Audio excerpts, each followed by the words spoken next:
Buenas, ¿cómo están? Bienvenidos a una nueva clase de química durante esta cuarentena. Lo que vamos a ver hoy es quizás la conclusión de lo que venimos abordando en las últimas dos clases, en la clase de geometría molecular, la clase de polaridad, que es lograr comprender cómo funcionan las denominadas interacciones intermoleculares. Para empezar, ¿qué es una interacción intermolecular? Lo que un poco dice su nombre es que son las interacciones que vamos a tener entre moléculas. Podemos definirlo de una manera un poco brusca como fuerzas de atracción entre moléculas. Estas interacciones intermoleculares vamos a dividirlas en tipos y explicarlas, pero para todos los tipos de interacciones intermoleculares nos tiene que quedar bien en claro algo, que es que son muchísimo más débiles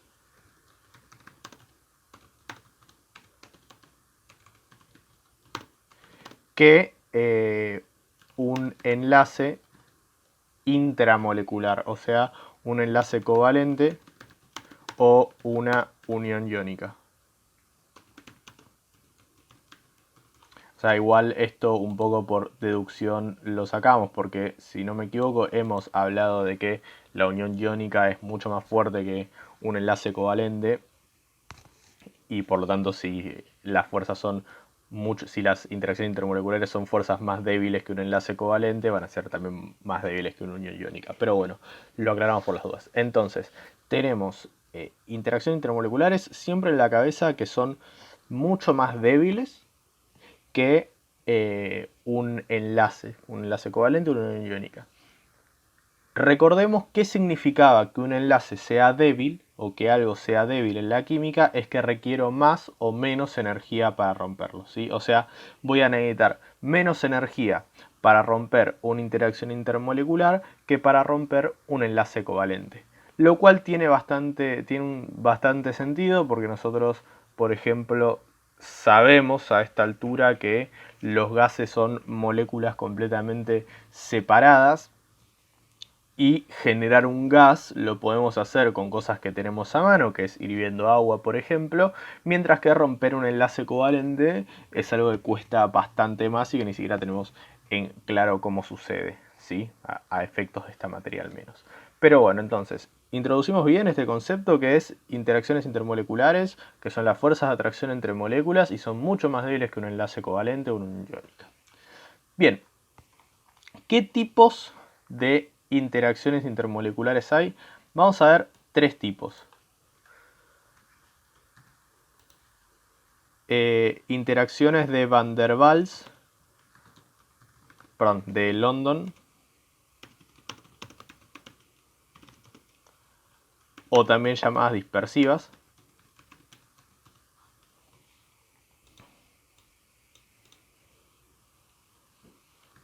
Interacciones dipolo-dipolo.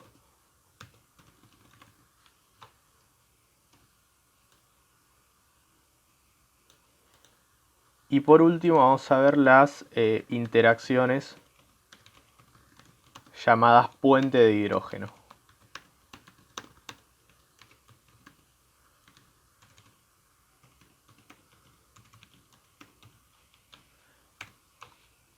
Bien, el orden en el cual las acabo de escribir no es azaroso, no es al azar, sino que anoté de la interacción más débil a la interacción más fuerte, ¿sí? Las interacciones de London o dispersivas van a ser más débiles que las interacciones dipolo-dipolo y las interacciones dipolo-dipolo van a ser más débiles que las interacciones de puente de hidrógeno, ¿sí? No se preocupen que por ahora no definimos nada, entonces esperen a lo que sigue para tratar de entender bien por qué o cómo se genera cada una. Bueno, entonces tenemos estas tres interacciones. Las interacciones de London son de alguna manera las más extrañas de explicar, ¿sí? Son interacciones que se generan por deformación de la nube electrónica de una molécula. Bien.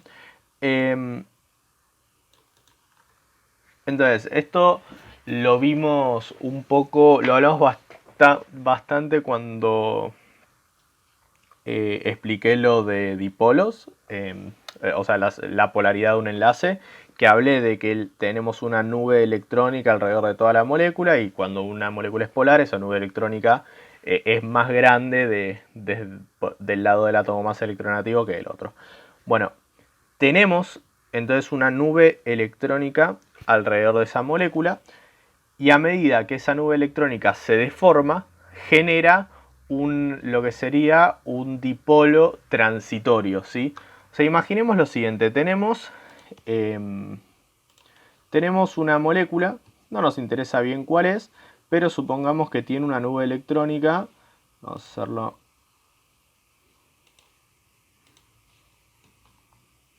una nube electrónica que simbolizamos de esta manera, ¿sí? Con esta especie de círculo, ¿bien?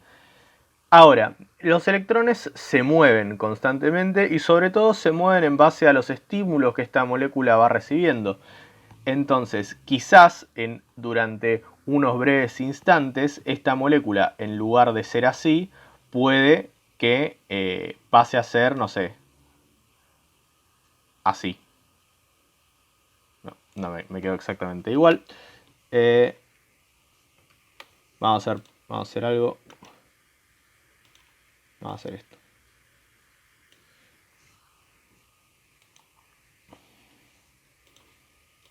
Ahí está. Tenemos, más fácil, tenemos esta molécula. Esta sería la nube electrónica de una molécula. Así la simbolizamos con una elipse.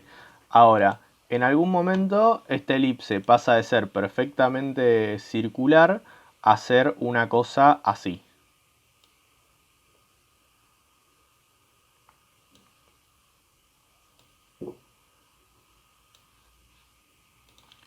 A deformarse de esta manera, ¿sí? Tenemos la misma cantidad de electrones, por así decirlo, pero pasan, digamos, de un lugar un poco para el otro. Y eso genera brevemente dos densidades de carga. Una densidad de carga positiva y una densidad de carga negativa, como si esto fuera un dipolo, ¿sí?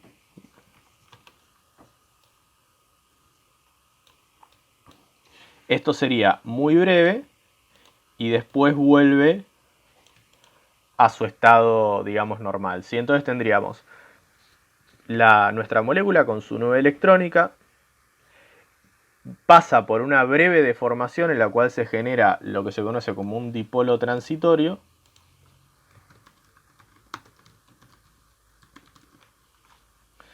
y después vuelve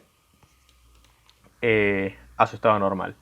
Entonces, estas deformaciones van a generar interacciones entre las moléculas, ¿sí? Entre las diferentes moléculas, y si esto lo extendemos a una gran cantidad de moléculas, a medida que se generan estos dipolos transitorios, se van generando estas interacciones. Entonces, cuanto más podamos deformar esta nube electrónica, voy a tener más posibilidad de que se genere un dipolo transitorio, porque una nube electrónica más deformable tiene una tendencia mayor a esto, y por ende voy a tener interacciones de London más fuertes. Bien, entonces ese es el primer concepto. Entonces, hago mucho hincapié en que esto es algo que pasa en un instante. Si tenemos la molécula normal, por un instante genera un dipolo transitorio y después vuelve a ser normal. Esa es la idea de una interacción de London. Entonces, y esto es una deformación de la nube electrónica, ¿sí?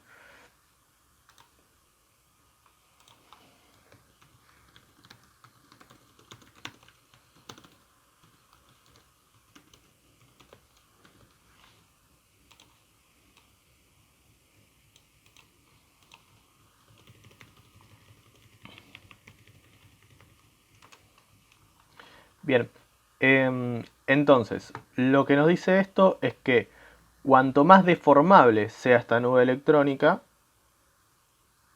voy a tener interacciones de London todavía más fuertes, ¿sí?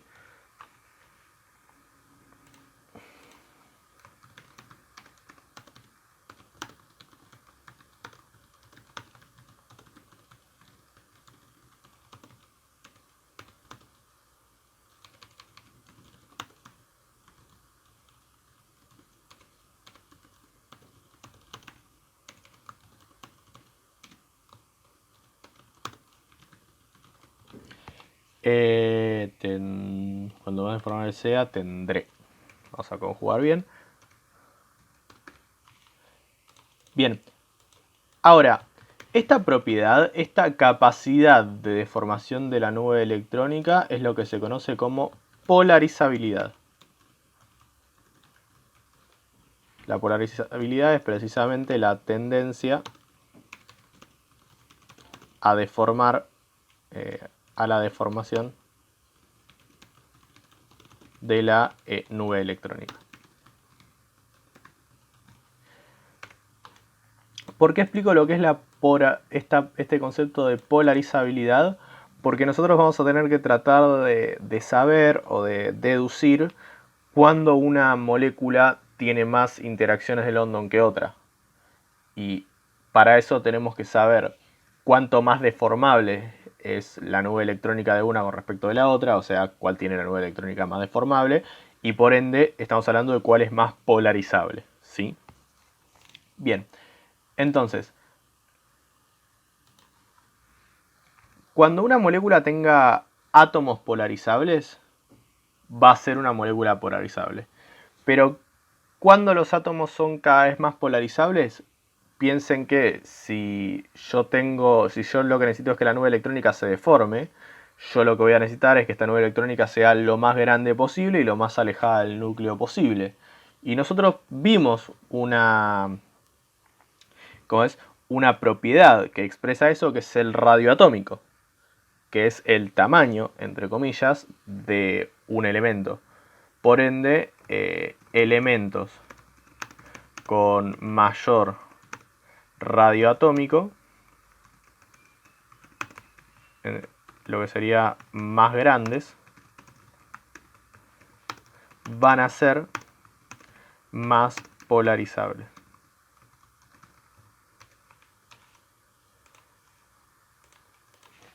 Entonces, yo viendo más o menos la tabla periódica, voy a poder ver qué átomos son más polarizables que otros, y si las moléculas tienen átomos polarizables, las moléculas van a ser polarizables.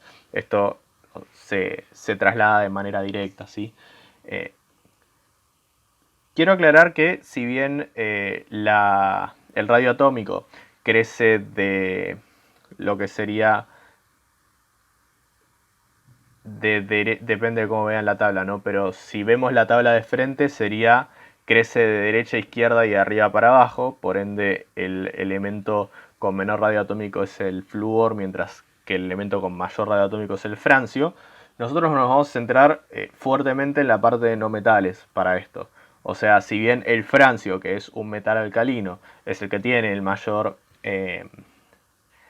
radio atómico, cuando hablemos de polarizabilidad, de deformación de la nube electrónica, vamos a estar hablando fundamentalmente de la parte de los no metales, ¿sí? Eso ténganlo en cuenta, porque van a ver que no hablo de precisamente el átomo más grande de la tabla periódica cuando hablo de polarizabilidad. Bien, entonces, ¿cómo podemos ver esto de una manera efectiva? Bueno, primero tenemos que entender cómo podemos verificar físicamente o cómo influye en lo que sea que las interacciones intermoleculares sean más fuertes. Y eso influye en algo que ustedes conocen bastante bien, que son los puntos de cambio de estado. Punto de fusión, punto de ebullición, punto de sublimación en el caso de pasaje de sólido a gaseoso, pero bueno, no nos va a importar mucho. Estos puntos son una medida de qué tan fuertes son las interacciones intermoleculares. Entonces, para saber si una molécula o si un compuesto tiene más interacciones intermoleculares mayores que otros, simplemente tengo que medir su punto de fusión o su punto de ebullición, el punto en el cual cambian de estado. Bien, entonces, esto vamos a dejarlo como bien acá, bien puesto, que es que interacciones intermoleculares más fuertes implican puntos de cambio de estado más elevados. Puntos, estoy hablando de una temperatura, de la temperatura de cambio de estado.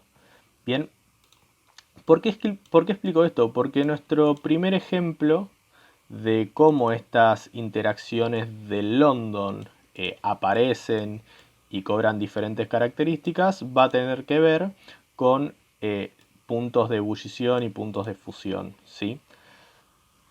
Entonces, para entender cómo varía esta cuestión de la polarizabilidad y las interacciones de London, vamos a tomar como ejemplo los dihalógenos. ¿Qué son los dihalógenos? Bueno, los que hicieron el TP sobre el grupo 17, el grupo de los halógenos, van a tener un poco más claro esto. Pero los dihalógenos son las moléculas diatómicas que forman los halógenos. Es decir, los halógenos son el flúor, el cloro, el bromo y el yodo. Sí, sé que en el grupo 17 hay más elementos más abajo que esto, pero la realidad es que para estos ejemplos no nos importan mucho. Vamos a trabajar fundamentalmente con estos cuatro, ¿sí? Flúor, cloro, bromo, yodo. Bien. Ustedes les sugiero que en este momento pausen el video y vayan a agarrar una tabla periódica para verificar lo siguiente que voy a decir. Si ustedes ven la tabla periódica, seguramente tengan diferentes colores dependiendo del estado, sólido, líquido, gaseoso.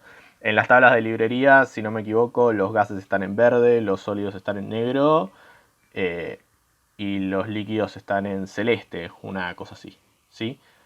Ahora, a lo que se refiere es al estado de agregación de la sustancia pura correspondiente a esos átomos. ¿Sí? Estos son detalles.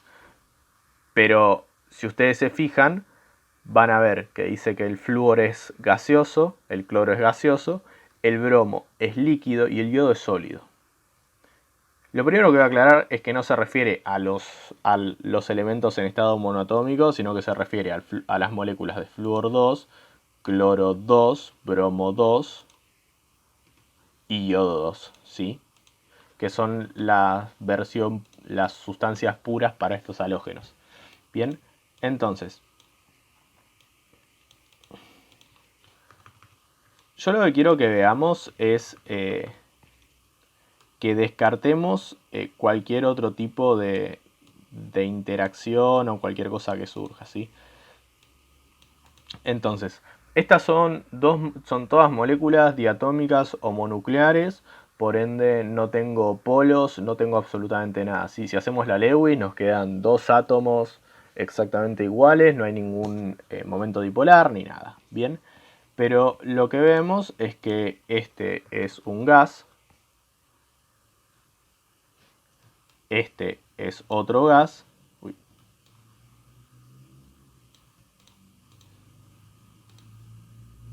este es un líquido y este es un sólido.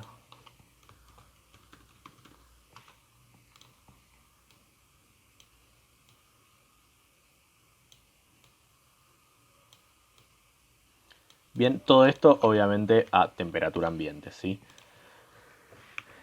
Entonces, ¿qué significa esto? Significa que el flúor 2 y el cloro 2 tienen interacciones intermoleculares más débiles que el bromo 2, que a su vez tiene interacciones intermoleculares más débiles que el yodo.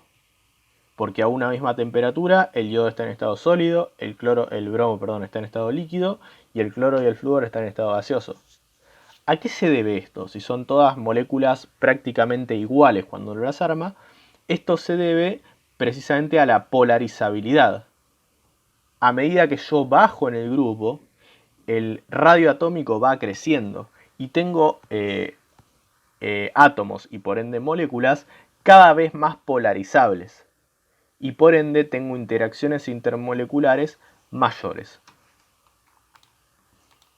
Entonces, a medida que bajo en el grupo, tengo átomos más grandes y por ende más polarizables. Cuando digo más grandes, recordemos que me refiero a que el radio atómico es mayor, ¿sí? Y esto lo que significa es que tengo interacciones de London más fuertes. Y por eso tengo estos diferentes estados de agregación, porque estas interacciones de London son más fuertes a medida que bajo en la tabla periódica en un grupo en particular. ¿Sí? Este es el grupo en el que más se ve porque pasa de gas a líquido y después a sólido, pero esto aplica en general, ¿bien? El yodo va a ser por lo general nuestro gran ejemplo de átomo polarizable. El yodo es un átomo que se caracteriza por esta polarizabilidad. Es súper polarizable, es una cosa enorme con una nube electrónica muy deformable. Bueno, entonces, interacciones de London dependen de esta polarizabilidad. La polarizabilidad depende de qué tan grande es el átomo y por ende la molécula. Y eso lo vamos a tener a medida que bajamos en la tabla periódica, ¿sí? Bien. Las interacciones de London las van a ver que si ustedes se ponen a leer, si ustedes lo buscan, se van a dar cuenta que se asocian siempre a las moléculas no polares, como son estos casos. Estos casos son casos de moléculas no polares. Bien. Esto es y no es correcto, por lo siguiente. Cuando yo tenga moléculas no polares, las únicas interacciones posibles que voy a tener van a ser las interacciones de London. Entonces, por ese lado, es correcto. Ahora, que la molécula no sea polar, perdón, que la molécula sea polar, no va a significar que no haya interacciones de London. Vamos a ver que las interacciones de London están presentes siempre, en todo momento, tanto para moléculas polares como para moléculas no polares. Si bien cuando las moléculas son no polares, las interacciones de London son las que predominan, son las principales, son las únicas. Cuando las moléculas sean polares, estas interacciones de London van a seguir existiendo. No es que se desvanecen y solo se generan cuando las moléculas son no polares. Cuando las moléculas sean polares también van a ser polarizables y también van a tener sus interacciones de London. Bien, entonces esto es un necesario no suficiente, ese tipo de cosas. Es si la molécula no es polar, solo tiene interacciones de London.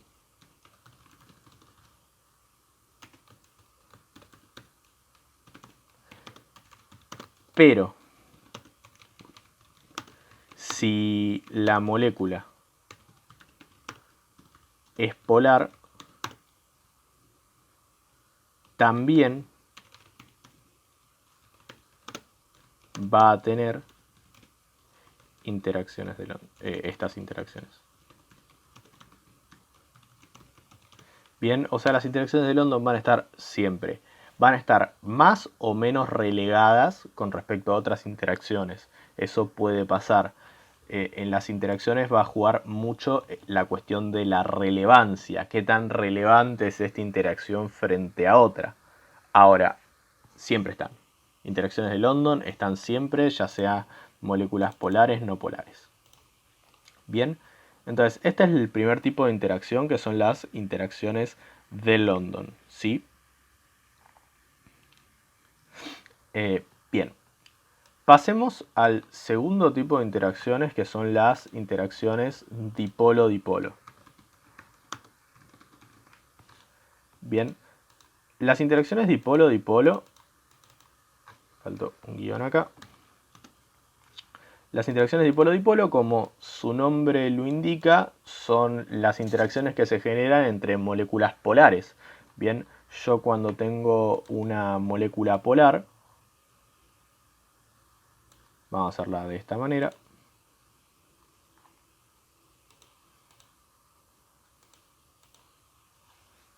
Yo cuando tengo una molécula polar tengo un lugar con densidad de carga positiva y otro lugar con densidad de carga negativa. Bien, esto es lo que vimos, es un súper resumen esquemático de lo que vimos en el video pasado, ¿sí? Yo tengo moléculas con una densidad de carga positiva y una densidad de carga negativa, ¿bien? Entonces, ¿qué pasa? Cuando yo junto muchas de estas moléculas, lo que voy a tener son interacciones de polos positivos con polos negativos. Por eso se llaman interacciones dipolo-dipolo. Entonces voy a tener que esto va a tener una interacción de este polo negativo con el polo positivo de la siguiente molécula y así sucesivamente. ¿Sí? Entonces voy a tener siempre estas interacciones de tipo electrostático, las interacciones entre cargas que ya todos conocemos, ¿bien? ¿Cuál es la diferencia entre las interacciones dipolo-dipolo y las interacciones de London? Bueno, justamente que las de London son generadas por unos dipolos transitorios que existen en un determinado momento y después desaparecen, mientras que los dipolo-dipolo son para moléculas polares, justamente, las moléculas que tienen permanentemente esta diferencia entre densidad de carga. Bien, entonces las interacciones dipolo-dipolo son quizás las más simples de entender, es simplemente una fuerza electrostática, lo positivo se atrae con lo negativo y eso genera que las moléculas se atraigan entre sí. Entonces, lo que vamos a tener en claro con las interacciones dipolo-dipolo es que son más fuertes que las interacciones de London. ¿Sí? ¿Esto qué quiere decir? Esto no es un absoluto, es digamos una comparación de promedios, por así decirlo. No todas las interacciones de London son iguales, lo vimos recién. No todas las interacciones dipolo-dipolo van a ser iguales. Yo puedo tener dipolos más marcados que otros, moléculas más polares que otras, y eso me va a dar interacciones dipolo-dipolo más fuertes que otras. Entonces, esto es quizás una comparación de promedio. Por lo general, las interacciones dipolo-dipolo van a ser más fuertes que las interacciones de London. Ahora, que puede existir una interacción dipolo-dipolo lo suficientemente débil como para que sea más débil que una interacción de London, sí, puede pasar. No nos vamos a meter mucho en lo rebuscado, en esos pequeños detalles. Sepan que puede existir, no es que está prohibido, no es que hay una línea tajante entre una y otra, sino que por lo general dipolo-dipolo es más fuerte que una interacción de London, pero puede pasar que no. Bien.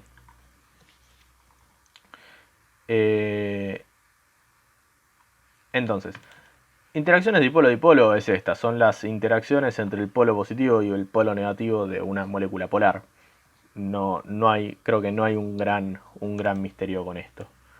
Ahora, lo que es interesante es el siguiente tipo de interacciones, que son las denominadas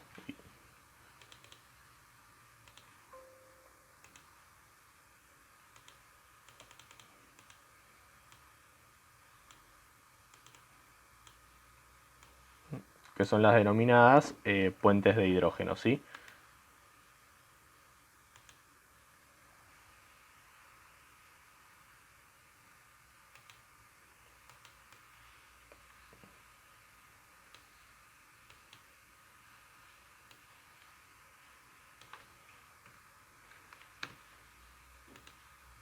Bien.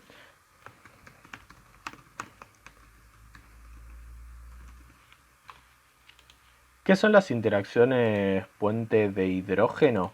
Son, por así decirlo, el caso de las interacciones dipolo-dipolo llevadas a un extremo rotundo, ¿sí?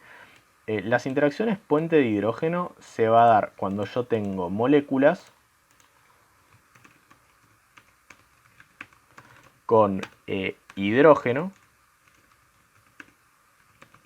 unido a un átomo fuertemente electronegativo.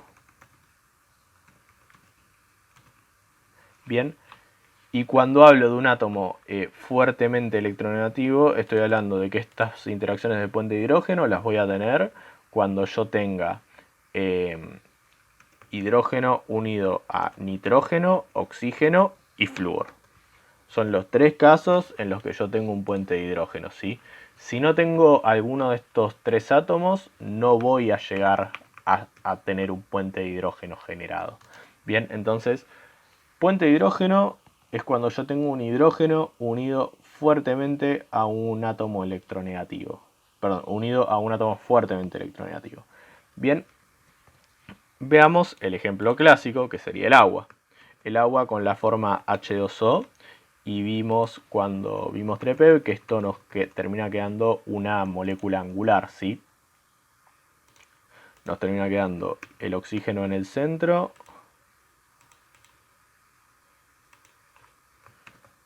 unido a ambos hidrógenos, y el oxígeno tiene sus electrones, sus dos pares de electrones así.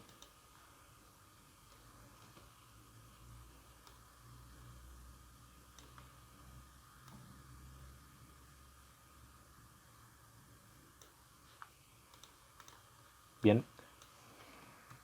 Esta es una molécula de agua hecha de manera angular, ¿sí? Entonces, ¿qué pasa? El oxígeno es un átomo tan electronegativo que tiene prácticamente toda la gran cantidad de densidad de carga negativa sobre él, ¿sí? Y estos hidrógenos quedan sumamente desprotegidos, por ende tienen una densidad de carga sumamente positiva. Entonces, ¿qué va a pasar? Este hidrógeno, que es tiene una densidad de carga sumamente positiva, va a establecer una interacción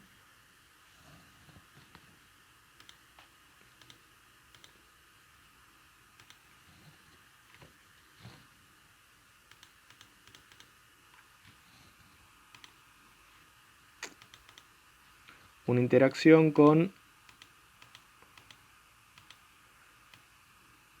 el par de electrones libre de la siguiente molécula. Como dije antes, es el caso de un dipolo llevado al mayor de los extremos posibles, ¿sí?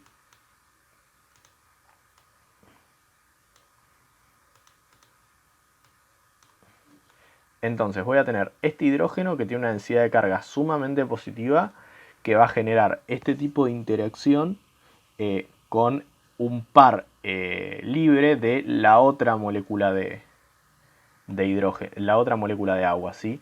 Y esto se va a dar con, digamos, con ambos hidrógenos, ¿no?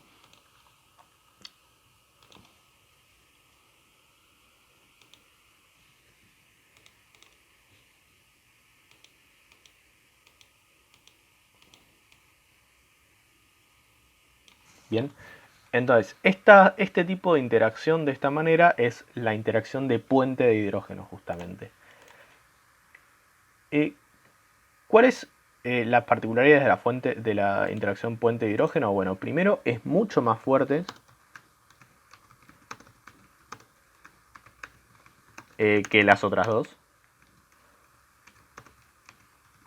Es bastante más fuerte que una interacción dipolo-dipolo.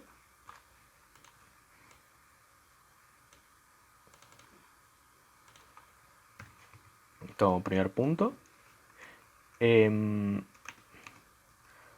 Otra cosa importante es que es súper direccionada. O sea, va a tener una dirección muy marcada en estos puentes de hidrógeno. O sea, las moléculas van a estar relativamente acomodadas. Y es por eso que cuando el agua se congela, el hielo, su volumen aumenta. Esto es porque lo que se congelan son esta direccionalidad de los puentes de hidrógeno y terminan quedando huecos en el medio. Por eso el hielo es menos denso que el agua y puede flotar. Nada, detalles para que vean cómo esto se grafica de alguna manera, ¿sí? Entonces, son mucho más fuertes que las otras dos interacciones y es una interacción sumamente direccionada. Y voy a tener precisamente partes que se dice que son donoras de puente de hidrógeno y partes aceptoras de puente de hidrógeno. O sea, yo lo que necesito es un hidrógeno por un lado y aparte un par libre de otra molécula para hacer el puente, ¿sí? Es siempre entre un hidrógeno, podríamos decir, desprovisto de electrones y un par libre de otra molécula. Entonces, por ejemplo, la molécula de agua, como es este caso, va a poder establecer, cada molécula de agua va a poder establecer dos puentes de hidrógeno, porque tiene dos hidrógenos. Pero, por ejemplo, la molécula de fluoruro de hidrógeno, HF, que sería otro ejemplo de puente de hidrógeno, el flúor también tiene la posibilidad. La Lewis de esto sería flúor, hidrógeno,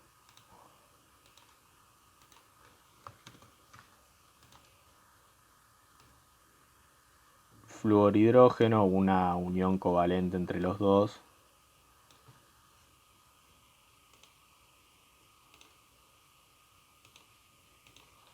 Y después los electrones libres, 3 pares de electrones libres en el flúor. Lo que tendríamos acá es que cada molécula de flúor, cada molécula de fluoruro de hidrógeno, solo puede generar puente de hidrógeno con una sola molécula de fluoruro de hidrógeno. Entonces cada una tiene solo un hidrógeno con el que puede generar este puente.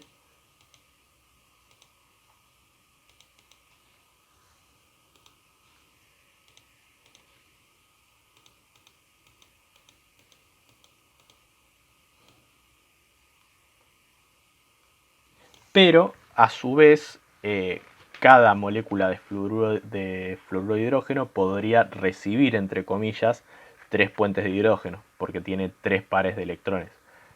Entonces el agua puede entregar de alguna manera 2 puentes de hidrógeno, porque tiene 2 hidrógenos, y recibir de alguna manera, por decirlo de alguna manera, 2 puentes de hidrógeno, porque tiene 2 pares de electrones libres por molécula. El fluoruro de hidrógeno tiene 3 pares de electrones libres y un solo hidrógeno, por ende, cada fluoruro de hidrógeno puede generar, entre comillas, un puente de hidrógeno, pero puede recibir 3 porque tiene 3 pares de electrones libres. Bien, entonces este es el puente de hidrógeno, ¿sí? Si lo ponemos a pensar, de vuelta, es el caso de algo dipolar llevado al extremo. Bien, entonces les propongo el siguiente ejercicio. Bien, la idea del ejercicio es la siguiente. Tenemos, por un lado, todos los halogenuros de hidrógeno y por otro lado sus correspondientes puntos de ebullición. La idea del ejercicio es explicar por qué se da esta tendencia en los puntos de ebullición, es decir, primero identificar cuál es la tendencia, obviamente, cómo decrece, cómo crece, bla, y después explicar por qué de esta tendencia. Bien, lo que tenemos que tener en claro todo el tiempo, pensando siempre que un punto de ebullición más alto va a implicar unas interacciones intermoleculares más fuertes. Esa es la clave de la cuestión, ¿sí? Entonces, vemos lo siguiente. Tenemos el fluoruro de hidrógeno, el fluoruro de hidrógeno, que sería el primero, el que está más arriba en el grupo, que tiene un punto de ebullición de 19,5 grados Celsius. Después tenemos, bajando uno, el cloruro de hidrógeno, en el cual tiene menos 85,05 grados Celsius, por ende, un punto de ebullición menor. Después, con el bromuro de hidrógeno, con el caso del bromo, tenemos que el punto de ebullición sube, porque pasa de menos 85 a menos 66, y lo mismo pasa cuando paso al yoduro. Es decir, yo tengo, si digamos, no tomar en cuenta el primero, yo lo que tendría es que a medida que bajo en la tabla, bajo en el grupo de la tabla periódica, el punto de ebullición aumenta y por ende tengo interacciones intermoleculares más fuertes. Después lo que tengo es que el punto de ebullición más grande lo tiene el primero del grupo. Entonces vamos a analizar esto un poco por separado, ¿sí? Porque claramente acá vemos que hay una tendencia con una anomalía. La tendencia sería, a medida que bajo en el grupo, el punto de ebullición de los halogenuros de hidrógeno aumenta, pero como anomalía tengo que el primero del grupo tiene el punto de ebullición más alto que todos, ¿sí? Entonces esto es lo que vamos a tratar de explicar. ¿De dónde partimos para explicar esto? Bueno, de lo que ya conocemos. Nosotros sabemos hacer un pool limitado de cosas. Sabemos hacer la Lewis de algo, Trepev de ese algo, definir si es polar o no polar. Bien, así que vamos a hacer eso. Voy a resumir esto de la manera siguiente. Vamos a hablar de lo que sería Hx. Si se fijan, la X no está asignada a ningún elemento de la tabla periódica, donde la X puede ser cualquiera de estos tres halógenos, ¿no? X va a ser flúor, cloro, bromo o yodo, ¿sí? Esto es para ahorrar un poco de tiempo, porque la Lewis de estos cuatro son iguales y Trepev es igual, ¿sí? Entonces, para este Hx yo lo voy a... Primero hago la Lewis. Entonces, para todos, si se fijan, voy a tener un total de 8 electrones en la capa de valencia y todos van a tener como Lewis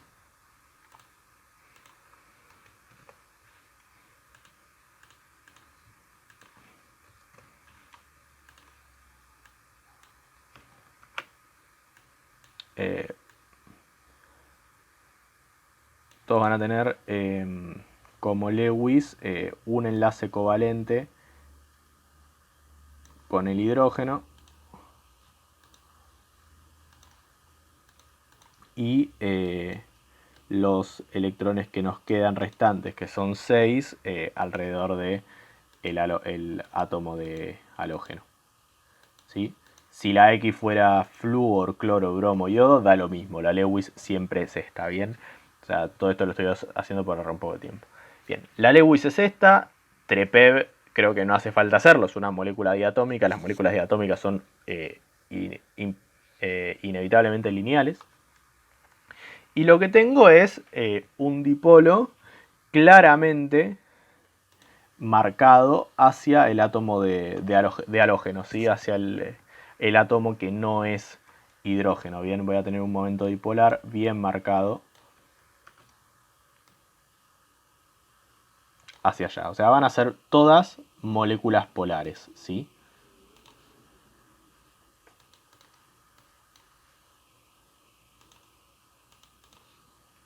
Entonces, las cuatro son moléculas polares. Por ende, no puedo establecer que esta diferencia en los puntos de ebullición sea porque una es polar y la otra es no polar y por ende una tiene London y la otra tiene London y además dipolo-dipolo. O sea, no podemos establecer esa diferencia. Son todas moléculas polares, ¿sí? Incluso si uno pensara que la polaridad de una molécula aumenta cuando aumenta la diferencia de electronegatividad, lo cual es verdad, nosotros tendríamos que esta es una molécula claramente más polar que esta.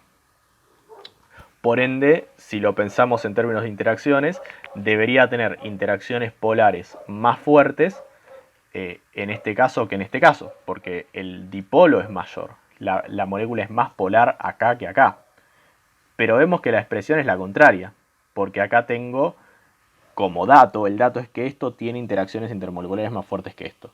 Entonces, por el lado del dipolo no lo puedo solucionar. El dipolo no me explica esto. ¿Qué es lo que me va a explicar esta tendencia ascendente? Si el dipolo no lo explica, lo tiene que explicar las interacciones de London. Por eso les hice hincapié, mucho hincapié antes, en que las interacciones de London siguen presentes por más que la molécula sea polar. Cuando la molécula es polar, no es que deja de tener interacciones de London y pasa a tener interacciones dipolo-dipolo. suma las interacciones dipolo-dipolo a las interacciones de London que tendría de por sí. Siempre tengo las dos. A veces va a ser más relevante una que otra. Y acá vemos un ejemplo en el cual las interacciones de London se vuelven más relevantes que las interacciones dipolo-dipolo. ¿Por qué?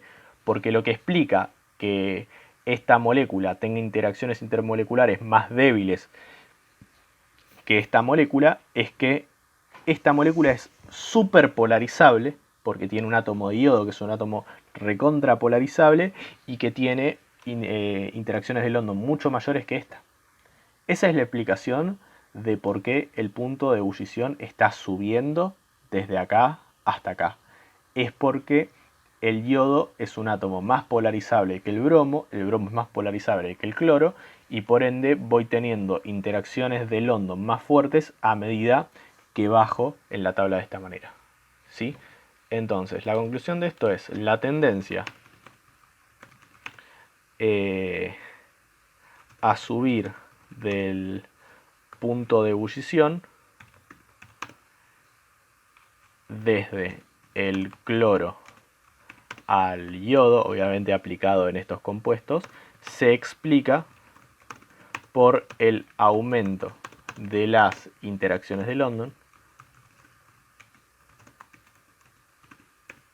debido a que el yodo es, a que la polarizabilidad aumenta a medida que bajo en el grupo 17 de la tabla periódica. Bien, esta es la explicación de la tendencia de estos tres, ¿sí? Entonces, repasamos. El dipolo no explica la tendencia, ¿bien? Porque si tomáramos en cuenta solo el dipolo, esta molécula es más polar que esta molécula, porque tiene una mayor diferencia de electronegatividad, y por ende debería ser al revés. Esta debería tener interacciones intermoleculares más grandes que esta, que no las tiene. Bien, por consiguiente, lo que explica esto son las interacciones de London. Entonces tenemos que las interacciones intermoleculares aumentan desde el cloro hacia el yodo porque la polarizabilidad aumenta desde el cloro hacia el yodo. Esto es parecido a cuando explicamos recién interacciones de London, que lo vimos con los dihalógenos en lugar de verlos con los halogenuros de hidrógeno. O sea, en lugar de ver lo vimos con F2, cloro 2, bromo 2, yodo 2, en lugar de verlos con HF, H cloro, H bromo y H yodo. Pero el principio es el mismo, ¿sí? ¿Qué es lo que nos faltaría explicar ahora? Nos falta explicar esta anomalía, ¿sí? Entonces, esto vale, y lo explica bastante bien. Ahora, siguiendo esta lógica, en este caso yo debería tener el punto de ebullición más chico de los cuatro. O sea, el más bajo, las interacciones intermoleculares más débiles. ¿Por qué? Porque el flúor es un átomo recontra pequeño y recontra poco polarizable, y por ende las interacciones de London son demasiado débiles. Ahora, ¿qué es lo que pasa acá? En el caso del flúor, yo tengo un puente de hidrógeno, que es el ejemplo que vimos recién. En el fluoruro de hidrógeno yo tengo puente de hidrógeno, y el puente de hidrógeno es una interacción sumamente fuerte. Y a diferencia del dipolo o las interacciones de London, el puente de hidrógeno no es tanto de tengo puente de hidrógeno en todas, pero va bajando a medida que... No, el puente de hidrógeno es bastante tajante, que se presenta cuando yo tengo el hidrógeno unido al flúor, al nitrógeno o al oxígeno, y en el resto no se considera el puente de hidrógeno. Es una de las pocas cosas en las que podemos establecer una línea y decir de acá a acá hay y de acá a acá no hay. El puente de hidrógeno solo lo tengo con esos tres elementos: flúor, nitrógeno, oxígeno. Entonces, el punto de ebullición elevado del fluoruro de hidrógeno se debe a que esta molécula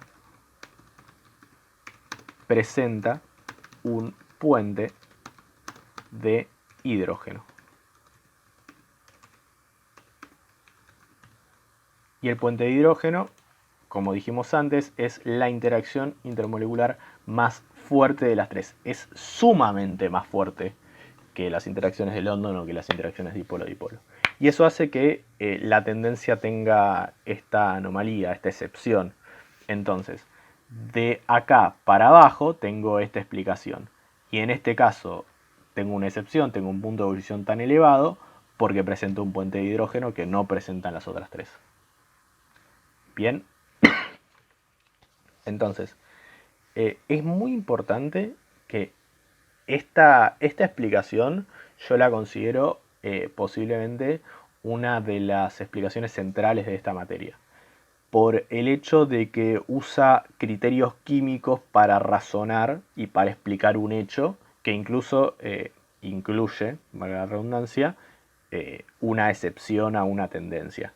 Esto, aprender a este hilo de pensamiento me parece que es sumamente central en esta materia y esta explicación es una de las cosas a las que más le tienen que prestar atención. ¿Sí? Entonces, hago una recopilación de cómo razonamos esto. Primero vemos los hechos. El hecho es este. ¿Sí? Los hechos son estos. Los puntos de ebullición son estos. Los puntos de ebullición, voy, termómetro, fueguito y lo mido. O sea, no...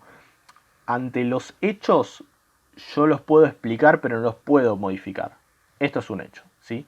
Puntos de ebullición son estos. Entonces, primero, hechos.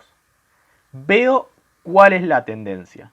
Entonces, veo que por un lado la tendencia es que el punto de ebullición sube cuando voy del cloro al yodo, pero tengo la anomalía que el punto de ebullición más alto lo tiene el flúor.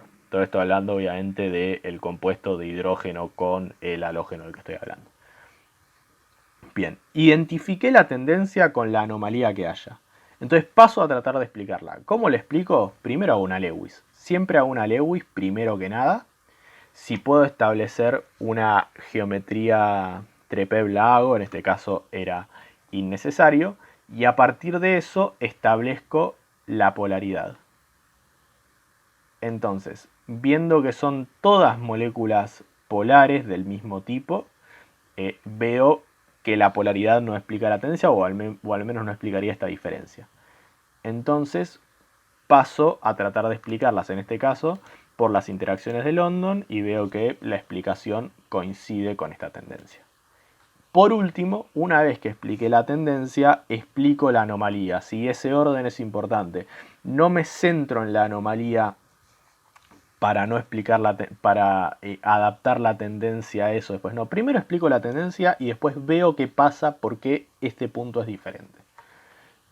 Bien, entonces la línea de pensamiento es esa. Primero identifico la tendencia, después veo cómo puedo aplicar herramientas para explicarlo.